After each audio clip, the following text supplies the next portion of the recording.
நம் ஆண்டவர் இயேசு கிறிஸ்துவின் நாமத்தினால் மகிழ்ச்சியும் சமாதானமும் நம் அனைவரோடும் இருப்பதாக. மத்தேயு 5:43 48 முடிய, உனக்கு அடுத்திருப்பவரிடம் அன்பு கூறுவாயாக, பகைவரிடம் வெறுப்பு கொள்வாயாக என கூறியிருப்பதை கேட்டிருக்கிறீர்கள்.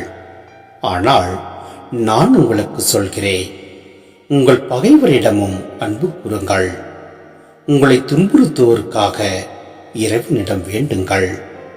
இப்படி செய்வதால் நீங்கள் உங்கள் விண்ணக தந்தையின் மக்கள் ஆவீர்கள்.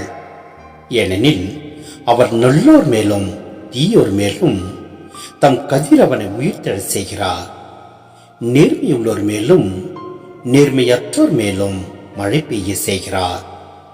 உங்களிடத்தில் அன்பு செலுத்துவோரிடமே நீங்கள் அன்பு செலுத்துவீர்களானால் உங்களுக்கு என்ன கைமாறி கிடைக்கும்? வரி தண்டுவோரும் இவ்வாறு செய்வதில்லையா? நீங்கள் உங்கள் சகோதரர் சகோதரிகளுக்கு மட்டும் வாழ்த்து கூறுவீர்களானால் நீங்கள் மற்றவருக்கும் மேலாக செய்து விடுவதென்ன? பிற இனத்தவரும் இவ்வாறு செய்வதில்லையா? ஆதலால் உங்கள் விண்ணக தந்தை நிறைவுள்ளவராய் இருப்பது போல நீங்களும் நிறைவுள்ளவர்களாய் இருங்கள்.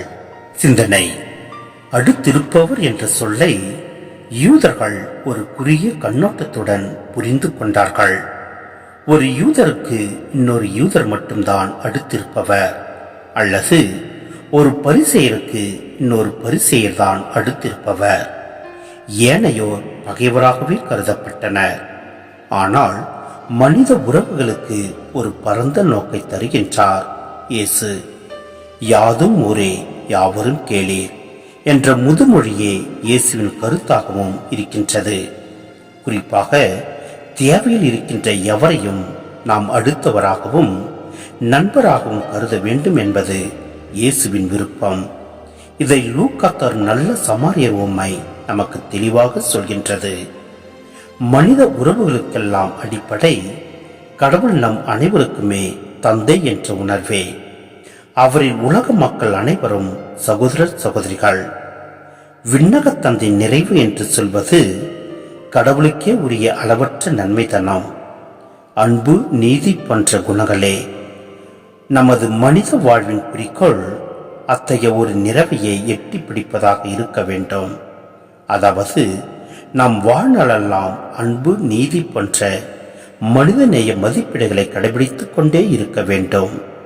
அவ்வாறு நாம் செய்கின்ற போது எல்லாம் வல்ல இறைவன் நம்மை நிறைவாய் ஆசீர்வதிப்பார். ஆமென்.